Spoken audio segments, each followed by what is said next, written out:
If you listen to the 11th Food Revolution Summit, well done, kudos. It will be interesting for you to hear what my main takeaways are. If you haven't listened to it, then, well, it will be all gems.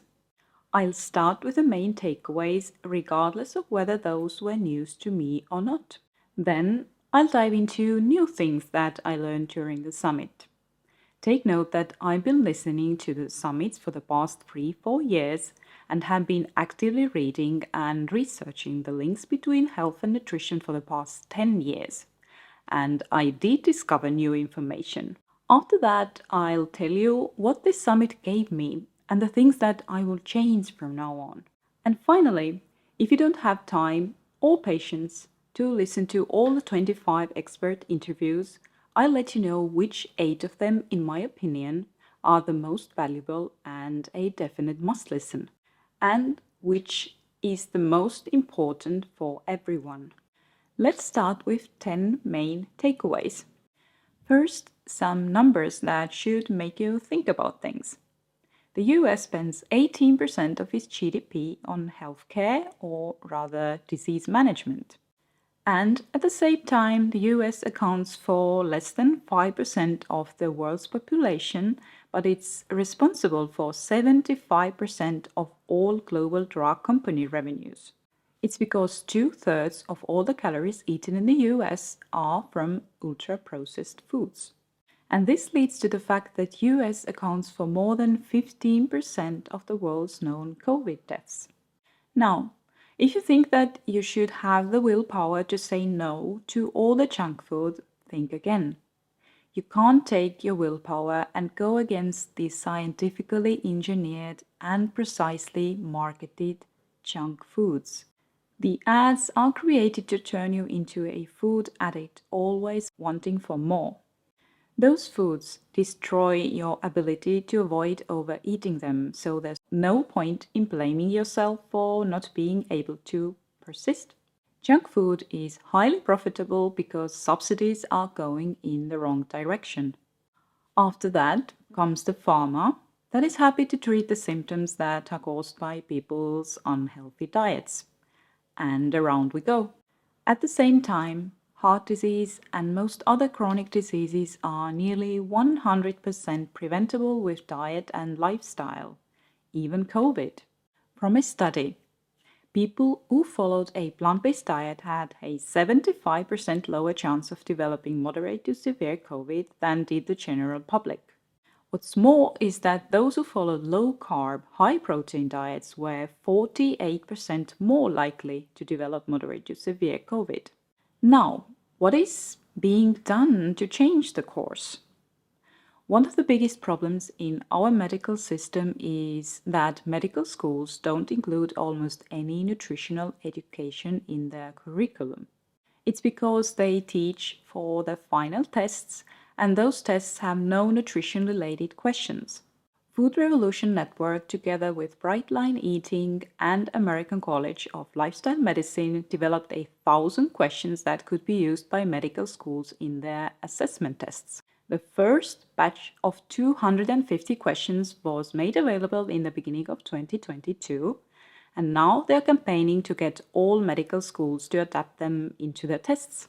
When most schools have adopted them voluntarily, the next step will be to make them mandatory and required by the National Board of Medical Examiners. This one shift will impact the health of millions of people. Furthermore, they are also working on an awesome project called Produce Prescription.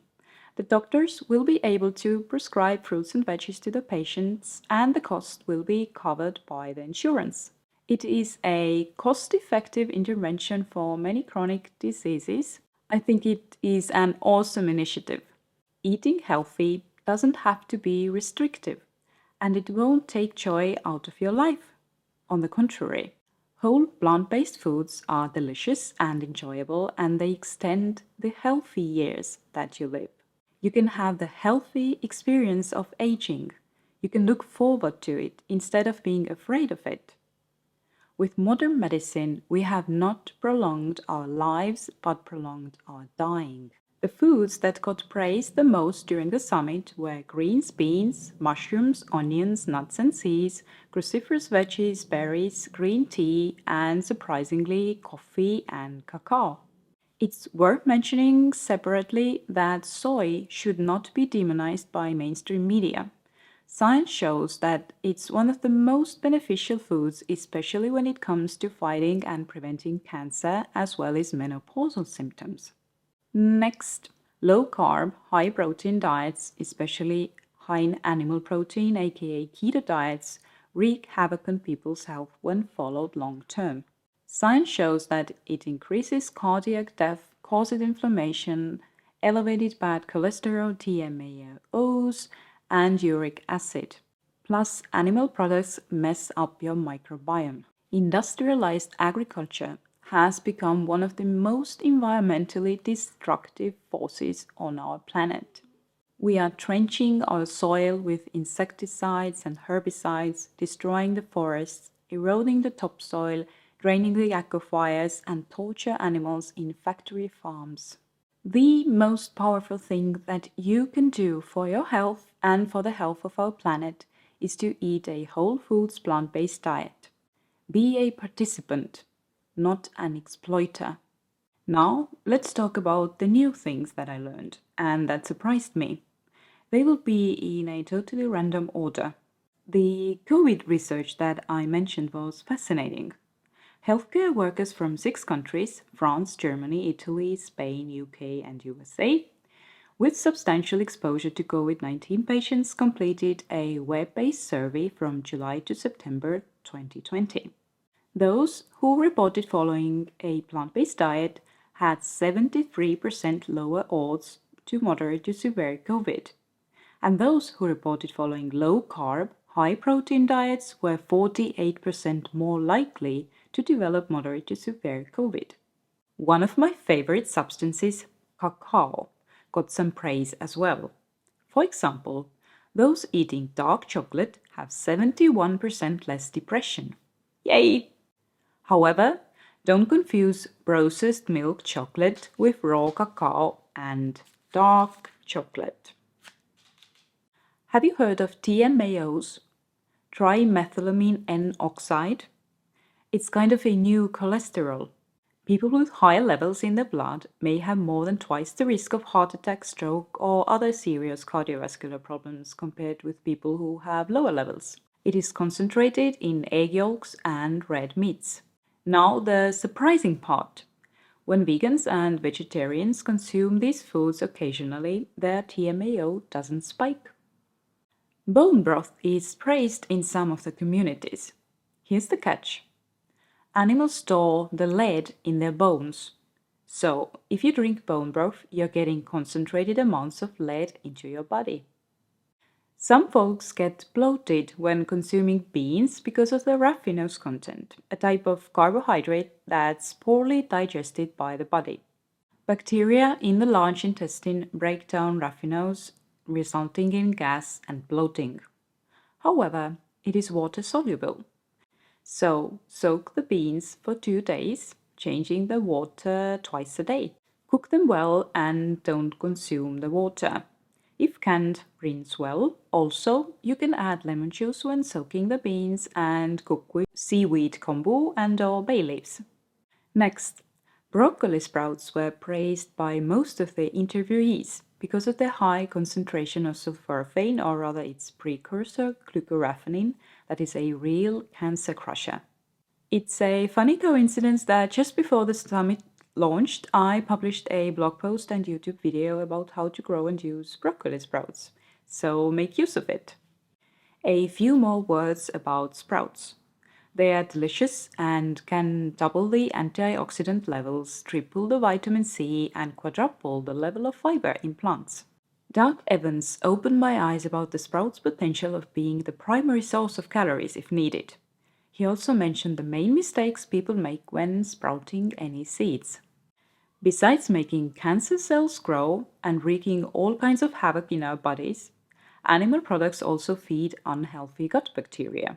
There is a 2014 study that compared 100% whole food plant-based and 100% carnivorous diets for 5 days. The change was seen in 24 to 48 hours. The beneficial short-chain fatty acids were present in the case of whole food plant-based diet. However, no SCFAs on meat diets. Moreover, animal-based diets showed the emergence of antibiotic resistance because of the antibiotic residues in animal meat. Think about it. In only 5 days, you can move your gut to better. One study showed that people eating the most greens were cognitively 11 years younger than those who didn't. Leafy greens are one of the most important foods for brain and anti-aging. In this study, only half cup cooked or whole cup raw greens were used. The best supplements for brain function are omega-3s, magnesium, saffron, and the active form of vitamin B9, folate 5-methyl tetrahydrofolic acid. 90% of Alzheimer's cases can be prevented by diet and lifestyle. Imagine having that power! And the 3% that cannot be prevented because of certain genes can be postponed at least to the age of 80 and beyond. Simply avoiding saturated fat will cut your Alzheimer's risk by 50 to 60%. Now, this is an interesting one. Excessive salt, aka sodium, promotes fat production and fat storage in the body. It's because elevated sodium is a mark of dehydration to our body. Our body converts glucose into fructose and therefore stimulates fat production to then metabolize it and release water. So, high salt diets don't only cause hypertension. Go and listen to David Perlmutter for more. Elevated uric acid levels don't only indicate gout, but it also plays a role in metabolic syndrome and is a great risk factor of dementia and cognitive function. Uric acid is a byproduct of protein metabolism. Foods that cause high uric acid levels are animal products, fructose-containing foods, as well as alcohol. Again, go and listen to Dr. David Perlmutter for more on this and what helps reduce uric acid levels and what is the optimal level. Dr. Joel Fuhrman touched on supplements on whole food plant-based diets. Besides the usual algae-based EPA and DHA, B12 and T3, he also mentioned zinc and K2 as beneficial additions.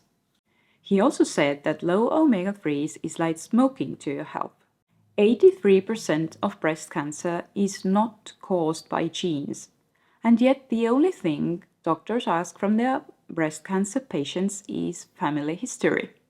The top cancer-fighting foods are cruciferous veggies, minimally processed soy, berries, allium, mushrooms. You need to go and listen to Dr. Christy Funk for crucial information about breast cancer. She has such a fun and entertaining way of presenting science. Fascinating study from Dr. Neil Barnard's interview. Hot flashes decreased by 85% in just a few weeks when adopting a low-fat whole food plant-based diet incorporating half cup of cooked soybeans daily. You absolutely don't have to be afraid of fortified plant foods, milks in particular, and supplements when it comes to feeding plant-based kids. Yes, plants contain plenty of calcium and other minerals, vitamins, but very often kids don't eat big enough quantities to get the optimal levels from food. Also, if your kid eats a generally healthy whole foods diet, it is okay to serve them white pasta and bread to increase their caloric intake. If they eat very fibrous food all the time, they are likely to feel full too quickly and may not consume enough calories or nutrients. Get more vital information from Reshma Shah's interview. She's the co-author of Nourish, the definite plant-based nutrition guide for families. You would think that grass-fed meat is much better for your health and planet than grain-fed, right? As it turns out, in terms of health benefits, there's only a slight difference. Furthermore, Raising grass-fed cows would make the environmental impact even worse, as you'd need 30% more cows as they grow slower and 270% more land. Go and listen to George Monbiot and Monica Agarwal for more. Avocados help lose weight at the waist. Next, 80% of all the prescriptions would be gone if everyone went whole food plant-based. Black cumin seeds reduce the risk of COVID. Sprinkle ground seeds on your meals. When deciding which plants to eat, focus on diversity rather than the grams of fiber or calories. 30 types of plants per week is a good goal. French fries have added sugars. I mean, what the? If you eat more mushrooms, you have less depression. Facts backed by scientific research. Food is as addictive as crack cocaine. If you are addicted to food, you need to go and listen to Susan Peirce Thompson on day 3 of the summit. Some plant-based meat substitutes have heme iron in them. I had no idea. Heme iron has shown to be harmful as it triggers oxidative stress. Those substitutes are okay though if you need to bridge your way to whole food plant-based diet. Did you know that the labels cruelty-free, hormone-free, all natural, and so on meat packages don't mean a thing? They are simply there to diminish consumers' guilt. Think about it. Next up, my main benefits from the summit and what I will change after hearing all this information. Besides learning about all these new studies that have come out, which I might not have stumbled upon if it wasn't for the summit, it is the enormous amount of inspiration that I appreciate the most. For the most part of the year, I work alone at home behind my computer, stove, oven and camera to bring you the content that you are used to seeing.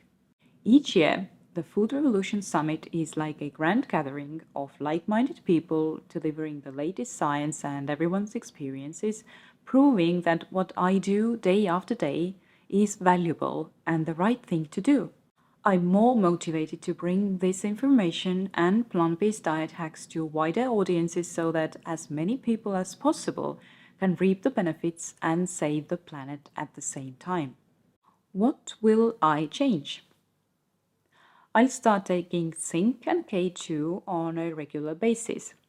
Quite small doses of zinc though. You need to know that if you take therapeutic doses of zinc for a longer period of time, let's say 2 weeks or longer, you should also take copper in the ratio of 15:1 zinc to copper. Otherwise, you may end up with copper deficiency as those two minerals compete with absorption. This is a good one.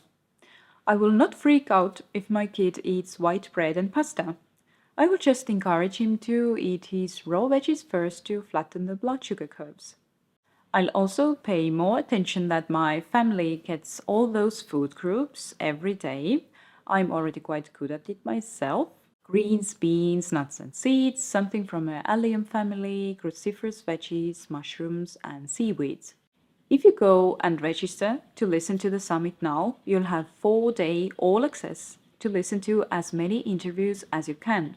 Should you not be able to cover them all or don't have the means to invest in lifetime access, then these are the 8 interviews I recommend you pick. Christy Funk on breast cancer. Every woman and man who has dear women in his life should listen to this one. Either Monica Agarwal or Brooke Goldner on autoimmune disease and chronic inflammation. Besides the science, both women share their incredible personal healing stories, Brooke from lupus and Monica from rheumatoid arthritis. Thirdly, Dr. Stina and Aisha Sherzai are a must-listen if you care a tiniest bit about your brain health and want to live long and happy without cognitive decline, or dementia or Alzheimer's disease. Next, Dr. Kim Williams or Joel Kahn on heart health. Joel talks about TMAOs, lectins and keto diet. Dr. Williams, on the other hand, shares the latest science on dairy products, triglycerides, coronary calcium scores, the keto diet, and the different kinds of cholesterol. To learn about gut microbiome and its connection to the rest of the body, especially the brain, listen to Will Bulsiewicz. He will tell you all about the short-chain fatty acids and their importance for the gut, as well as how to make beans more digestible. Susan Peirce Thompson will open your eyes to food addiction, how it is as real as drug addiction, and how much more difficult it is for those people to navigate through social events and everyday life in general. She knows what she's preaching as she's been in the deepest ditch herself. If you have kids or ever plan to have them and raise them on a plant-based diet, then Reshma Shah's interview is a must. And finally, George Monbiot on feeding the world without destroying the planet. I'd even say that this is the most important interview of this summit. Regardless of whether you care about your own health, you can't turn a blind eye to what's happening to our precious planet. If you want your children and grandchildren to have a place to live, now is the time to make changes. Otherwise, only the rocks will survive. Now, go and register for the 4-day All Access and start listening to as many interviews as you can because our future depends on it. If you already have listened to some or all of them, do let me know which were your favorites and what you learned from this summit. I'd love to read your thoughts.